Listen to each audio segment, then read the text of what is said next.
नीता का परिवार उसकी शादी कराना चाहता है, पर नीता को अपने बॉयफ्रेंड से ही शादी करनी होती है, जिसके लिए परिवार तैयार नहीं होता। इन्हीं सब उलझनों के बीच नीता के पापा उसकी मर्जी के खिलाफ राघव और नीता की शादी करा देते हैं। शादी ਤਾਂ ਤੁਸੀਂ ਮੇਰੀ ਕਰਾ ਦਿੱਤਾ, ਹੁਣ मैं भी देख दिया ए परिवार खुश किवें रहंदा है। अपने गुस्से के चलते नीता शादी के अगले ही दिन से परिवार में सबको उल्टे जवाब देना, किसी की कोई बात ना सुनना और अपने मन मुताबिक रहना शुरू कर देती है, जिससे घर में सबको दिक्कत होती है, लेकिन नीता को कोई कुछ नहीं बोलता। एक दिन सास नीता के पास आती है। बहू, की गल तुसी किवें नाल या किसी गल से नाराज हो? तुहानू मेरी फिक्र करन दी कोई लोड़ नहीं, मैं ठीक हाँ। ऐसा बोल नीता वहां से चली जाती है, पर सास की बात उसके मन में रह जाती है। शादी के अगले दिन से ही मैं सब दे नाल किन्ना औखा बिहेव किता, फिर भी आ मेरे तो इन्ने प्यार नाल गल किवें कर सकदी आ। मानू नफरत करनी नहीं आउंदी, ऐस करके वो सोचती आ कि एक ना एक दिन तुम्हारा गुस्सा भी खत्म हो जाऊगा। यह कदे नहीं हो सकता। इससे पहले राघव कुछ बोलता, नीता का मोबाइल बजने लगता है, जिस पर राघव वहां से चला जाता है और नीता फोन पर बात करने लगती है। जिसके बाद अगले दिन से नीता की जैसे ही आत्मा बदल गई हो, वो बिना किसी के बोले घर के सारे काम कर देती है। उसकी ऐसी काया पलट देख राघव और उसकी माँ हैरान रह जाते हैं। बहू, तबियत शबियत ता ठीक सी? तबियत छड्डो मां, मैनू लगदा आ इसदा दिमाग हिल गया। तुसी दोनों की गल करी जांदे हो? मैं ठीक हाँ ते मेरा दिमाग भी। बस आज रियलाइज हो गया कि मैं अपने गुस्से विच कितना प्यारा परिवार ठुकरा रही सी। नीता की बात सुनकर सब बहुत खुश होते हैं और अब नीता सास की सेवा से लेकर पति की हर बात मानने लगती है, जिसकी वजह से कुछ ही समय में घर की सारी भाग दौड़ उसके हाथों में आ जाती है। उसी के साथ सास और राघव भी हर काम के लिए नीता पर ही डिपेंड हो जाते हैं। नीता, मेरा लैपटॉप किथे आ? बहू, मेरी दवाइयां। अब नीता अच्छी पत्नी और सर्वगुण संपन्न बहू बन गई होती है और इसी तरह विश्वास जीतते हुए एक दिन तिजोरी की चाबियां भी उसके हाथ में आ जाती है। ऐ हुई ना गल, हुन आएगा जिंदगी विच स्वाद। तिजोरी की चाबियां हाथ में आती ही नीता एक रात सास और पति के सोते ही सारे गहने और कैश लेकर घर छोड़ अपने बॉयफ्रेंड के पास चली जाती है। रवि, मैं आ गई, अब सानू कोई अलग नहीं कर सकता।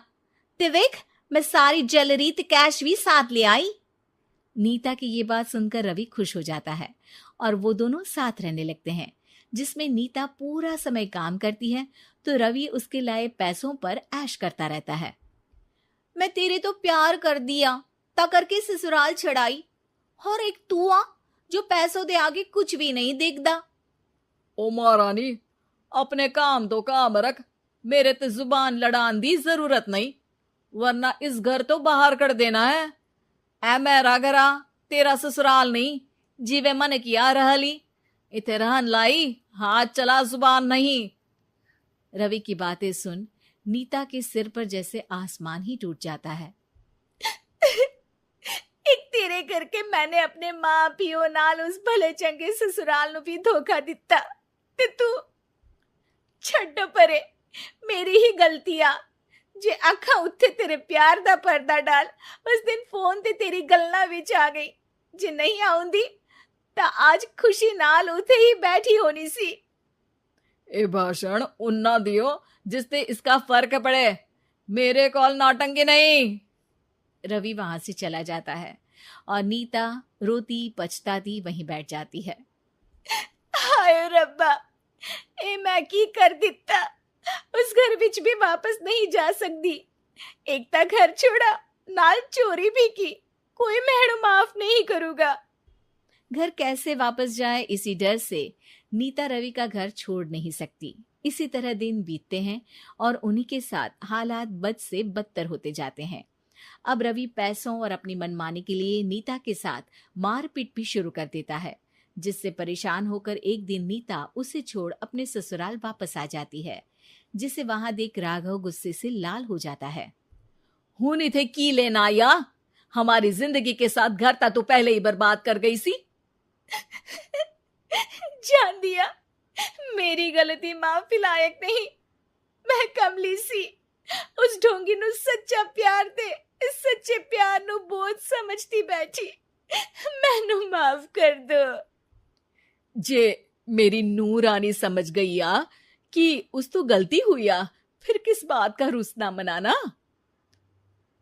केड़ी नूं रानी? रानी बोलन जोगा इसने केड़े झंडे गाड़ दिए? मां याद कर, तेरे घर विच चोरी कर बहू ते पत्नी सब रिश्ते तोड़ भाग गई सी। और फिर की मानता रहिया, गलती हो गई सी। एक गलती ता रब भी माफ कर देता ते तू और मैं ता सिर्फ इंसान ही आ। माफ कर दे, मैं बोल रही आ ये दोबारा कदी कोई गलती नहीं करेगी। इसदा नहीं ता मेरा ही भरोसा कर ले। ठीक आ, जिवे तुहानू ठीक लगे, पर इसे बोल दे मेरे कोलो कोई उम्मीद ना रखे। तुसी जीवे कहोगे। अब सास हर रोज राघव को मनाने की कोई ना कोई नई तिगड़म बताकर नीता को उसके पास भेजती रहती है, जिससे कुछ समय बाद नीता का पछतावा और कोशिशें देखकर राघव भी उसे माफ कर देता है।